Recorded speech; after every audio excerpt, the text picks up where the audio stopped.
नमस्कार, आपका स्वागत है जस हिंदी में। मैं हूं आपके साथ राशि और अब वक्त हो चला है कुछ अच्छी खबरों का। तो आइए बढ़ते हैं आज की पहली गुड न्यूज की ओर। ऑस्ट्रेलिया में सिडनी बिजनेस ब्रेकफास्ट कार्यक्रम को संबोधित करते हुए भारत के विदेश मंत्री एस जयशंकर ने इस बात पर जोर दिया कि आज के वैश्विक परिदृश्य में समान विचारधारा वाले देशों को अर्थव्यवस्था को जोखिम से मुक्त करने के लिए एक साथ काम करना होगा। साथ ही जयशंकर ने कहा कि भारत दुनिया के सबसे बड़ी संख्या में कैशलेस ट्रांजैक्शंस के मामले में रिकॉर्ड बनाने की दिशा में आगे बढ़ रहा है। उन्होंने कहा कि यदि आप हमारे कैशलेस लेन देन के मामले में यूपीआई को देखते हैं तो मुझे लगता है कि हम दुनिया में सबसे बड़ी संख्या में कैशलेस लेन देन रिकॉर्ड कायम कर रहे हैं, जो सही मायने में बहुत बड़ा अंतर है। विदेश मंत्री एस जयशंकर ने कहा है कि भारत ने इस वर्ष अर्थव्यवस्था में 7% की वृद्धि का लक्ष्य रखा है और हमें उम्मीद है कि अगले 5 वर्षों में ये इसे पार कर जाएगा। उन्होंने आगे कहा कि कम से कम 1.5 दशक तक 7 से 9% के दायरे में रहने की कोशिश करेगी। जयशंकर ने कहा कि हम इस साल 7% की वृद्धि दर का लक्ष्य बना रहे हैं, लेकिन अगले 5 साल में इसमें सुधार की उम्मीद है और आप आज FDI के प्रवाह के साथ साथ सरकार द्वारा इस साल के बजट में पूंजी परिव्यय का नेतृत्व कर रहे निवेश के माहौल में भी इसे देख सकते हैं। आइए सुनते हैं विदेश मंत्री एस जयशंकर ने और क्या कुछ कहा। If you look at our cashless transactions, the UPI, I think we record the largest number of cashless transactions in the world. So there's been a kind of a technology leapfrogging in the psyche of people. And that's been actually a very, very big difference. And it's having, as a political person, I can tell you, when you go to your constituency, you go to other constituencies, you're campaigning. This is really what is making a difference. That when, there are people who, and the nice thing about it, this is actually absolutely faceless.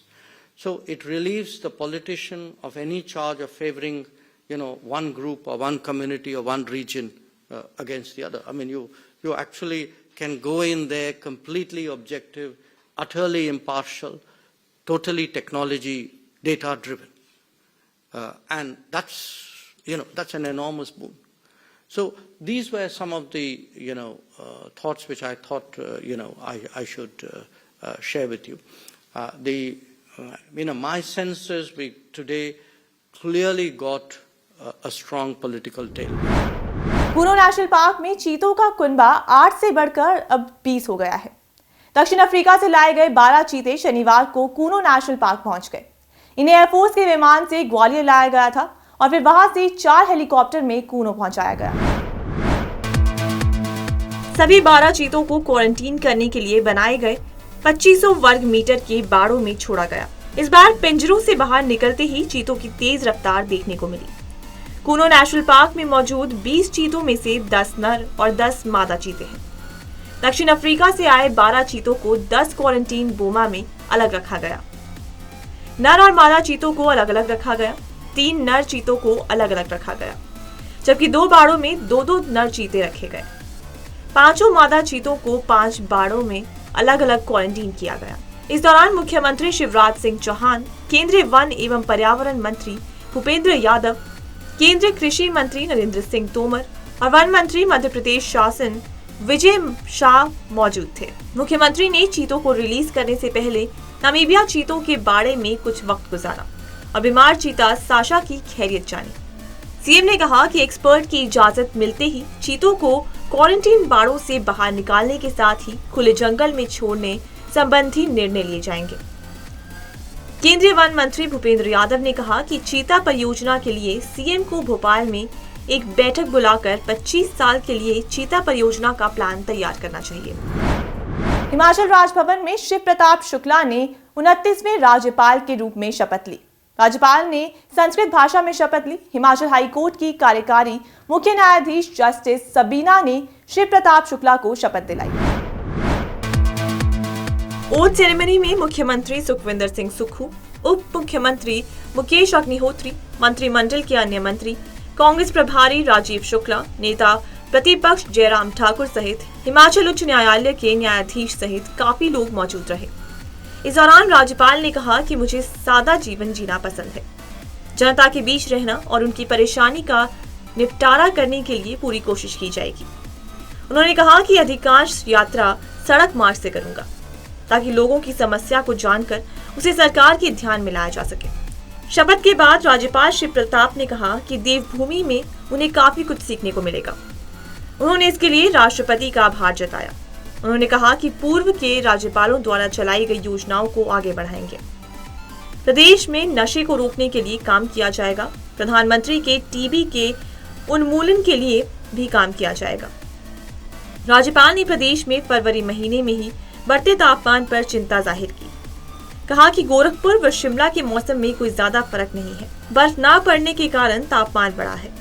उन्होंने कहा कि ऐसी स्थिति भविष्य के लिए खतरनाक संकेत दे रही है। इस स्थिति से बचने के लिए वृक्षारोपण पर ध्यान दिया जाएगा। टीम इंडिया ने लगातार चौथी बार बॉर्डर गवास्कर ट्रॉफी अपने नाम कर ली है। भारत ने दिल्ली टेस्ट के तीसरे ही दिन ऑस्ट्रेलिया को 6 विकेट से हराकर सीरीज में 2-0 की अजय बढ़त हासिल की। इसके साथ ही बॉर्डर गवास्कर ट्रॉफी पर भारत का कब्जा बरकरार रहना तय हो गया है। रविंद्र जडेजा भारत की इस जीत के हीरो रहे। उन्होंने ऑस्ट्रेलिया की दूसरी पारी में 42 रन देकर 7 विकेट लिए। ये जडेजा का टेस्ट में बेस्ट परफॉर्मेंस है। इसे कंगारू टीम सिर्फ 113 रन के स्कोर पर ही सिमट गई। ऑस्ट्रेलिया को पहली पारी में 1 रन की बढ़त मिली, इसलिए भारत को जीत के लिए 115 रन का टारगेट मिला, जिसे हमारी टीम ने 4 विकेट खोकर हासिल कर लिया। चेतेश्वर पुजारा और कप्तान रोहित शर्मा ने 31 रन बनाए। विराट कोहली ने 20 रन की पारी खेली। इस सीरीज में अभी 2 टेस्ट मैच बाकी हैं और ऑस्ट्रेलिया इन दोनों को जीतकर 2-2 की बराबरी कर सकता है। ऐसे में आप पूछ सकते हैं कि 2 मैच जीतने पर ही ट्रॉफी भारत के नाम कैसे हो गई। इसका जवाब ये है कि पिछली बॉर्डर गवास्कर ट्रॉफी भारत ने जीती थी। 2 टीमों के बीच टेस्ट सीरीज जब किसी ट्रॉफी के लिए होती है तो सीरीज के ड्रॉ होने की स्थिति में भी ट्रॉफी उसी टीम को मिलती है जिसने पिछली बार उस पर कब्जा जमाया हो। देश की सुरक्षा और सामरिक लिहाज से बेहद अहम लद्दाख को हिमाचल से जोड़ने के लिए शिंकुला दर्रे पर दुनिया की सबसे ऊंची टनल बनेगी। ये टनल समुद्र तल से 16,580 फीट की ऊंचाई पर बनाई जाएगी। इसका निर्माण सड़क सीमा संगठन करेगा। केंद्र सरकार ने इस टनल के लिए 1681 करोड़ का बजट रखा है। 4.1 किलोमीटर लंबी शिंकुला टनल का निर्माण इसी साल जुलाई में शुरू होगा और इसे 2025 तक पूरा करने का लक्ष्य रखा गया है। जम्मू कश्मीर से अलग करके लद्दाख को केंद्र शासित प्रदेश बनाए जाने के बाद वहां से साल भर सड़क कनेक्टिविटी बनाए रखने के लिहाज से ये प्रोजेक्ट बेहद अहम है। केंद्र सरकार इसे जल्द से जल्द पूरा कराने के लिए गंभीर है। लद्दाख के भाजपा सांसद जमयांग छेरिंग ने बताया कि जोजिला टनल और हिमाचल प्रदेश के लाहौल स्पीति में बनी अटल टनल के बारे में सभी जानते हैं। शिंकुला दर्रे पर बनने वाली नई टनल इससे भी महत्वपूर्ण साबित होगी। शिंकुला टनल के बन जाने के बाद लेह लद्दाख साल भर पूरी दुनिया से सड़क मार्ग के जरिए जुड़ा रहेगा। अभी बर्फबारी के बाद यहाँ जाने वाले रास्ते बंद हो जाते हैं। सांसद ने बताया कि लाहौल के दारचा से लद्दाख के पदुम निमू तक नई टनल बनेगी। इसे अगले 3 साल में पूरा करने का टारगेट है। शिंकुला टनल बन जाने से जांजगीर के अधिकतर टूरिस्ट प्लेस कारग्या, पुरने, पदुम, जंगला, कारश, मुने में देश विदेश के टूरिस्ट हर मौसम में पहुंच सकेंगे। पंजाब के अमृतसर में जन्मे तन्मय नारंग ने 1 साल 8 महीने की उम्र में नया विश्व रिकॉर्ड बना लिया है। इस छोटी सी उम्र में तन्मय 195 देशों के फ्लैग की पहचान कर लेता है और कुछ दिन पहले ही तन्मय को world wide book of records का सर्टिफिकेट, मेडल और कैटलॉग प्राप्त हुआ। ये रिकॉर्ड 2022 में बना था। नोएडा के 5 साल के आदेश ने भी इससे पहले 195 देशों के नाम और उनके झंडे देखकर अपना नाम लिम्बा बुक ऑफ रिकॉर्ड में दर्ज कराया था। अमृतसर के रंजीत एवेन्यू में पैदा हुए तन्मय नारंग ने अब नया रिकॉर्ड बनाया है। मां हिना सोई नारंग ने बताया कि जब बेटा तकरीबन 1 साल 4 महीने का था तो उसे माइंड डेवलपमेंट गेम्स लाकर दी। इसमें ही फ्लैग कार्ड्स उसकी पसंदीदा थे। माता पिता के साथ बैठ वो हमेशा ही कार्ड्स हाथ में पकड़े रखता और उन्हें जानने की कोशिश करता था। अभी तन्मय 2 साल का हो चुका है और कुछ दिन पहले ही world wide book of records का सर्टिफिकेट, मेडल और कैटलॉग प्राप्त हुआ। हिना ने बताया कि तन्मय को वैक्सीनेशन के लिए वो डॉक्टर के पास लेकर गए थे। इसी दौरान जब डॉक्टर को पता चला कि तन्मय 195 देशों के प्लाक की पहचान कर सकता है, तो उन्होंने इसका नाम विभिन्न विश्व रिकॉर्ड्स में भेजने के लिए दे दिया। इसके बाद सितंबर 2022 को उसकी world wide book of records में एंट्री भेज दी। केरल में 17 साल की लड़की ने अपने पिता को लिवर डोनेट किया है। ऐसा करके वो देश की सबसे कम उम्र की ऑर्गन डोनर बन गई है। लड़की का नाम देवनंगा है और वो 12वीं की स्टूडेंट है। देवनंगा के पिता गंभीर लिवर रोग से जूझ रहे थे और लिवर ट्रांसप्लांट ही उनके इलाज का तरीका था।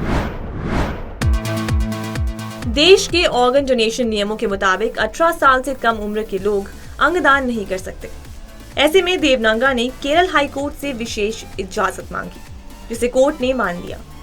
कोर्ट की इजाजत मिलने के बाद देवनंगा ने 9 फरवरी को अपने पिता प्रतीश को लिवर का एक टुकड़ा डोनेट किया। देवनंगा की बहादुरी को देखकर अस्पताल प्रशासन ने सर्जरी का बिल भी माफ कर दिया। त्रिशूर की रहने वाली देवनंदा बताती हैं कि उनके पिता कैफे चलाते हैं।